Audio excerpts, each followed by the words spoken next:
se permettre d'être en dehors des négociations ou des discussions qui tournent autour de cette guerre d'agression menée par la Russie. Elle est sur notre continent, elle menace nos intérêts.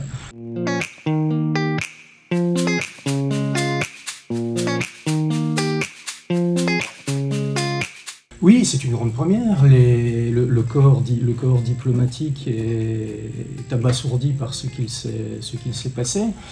Donald Trump se fiche du droit international, se fiche du droit de façon générale. Il a un paquet de casseroles judiciaires qui le suit.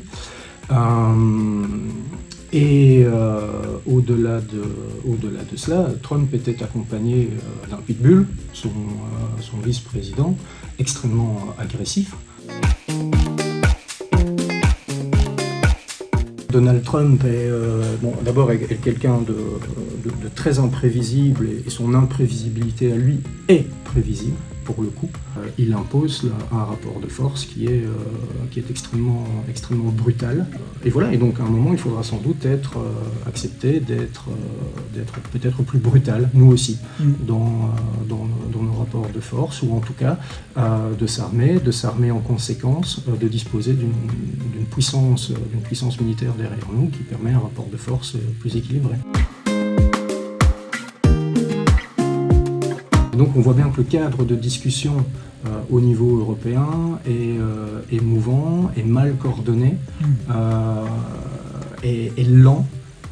Le sommet des chefs d'État aujourd'hui à Bruxelles arrive encore une fois tard. Orbán et Fico, donc les premiers ministres hongrois et slovaques, font monter les enchères. Ils ne sont pas alignés sur le reste des pays européens et ils ne sont pas les seuls. Les opinions publiques européennes ne sont pas à 100% derrière l'Ukraine.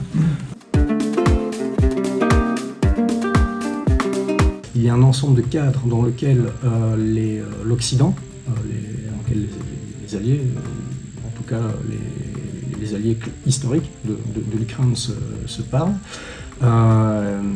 Il va falloir que dans ces différents cercles, très rapidement, on puisse mettre en place rétablir un rapport de force le plus favorable possible à l'Ukraine et à l'Europe. On ne peut pas se permettre d'être en dehors des négociations ou des discussions qui tournent autour de cette guerre d'agression menée par la Russie.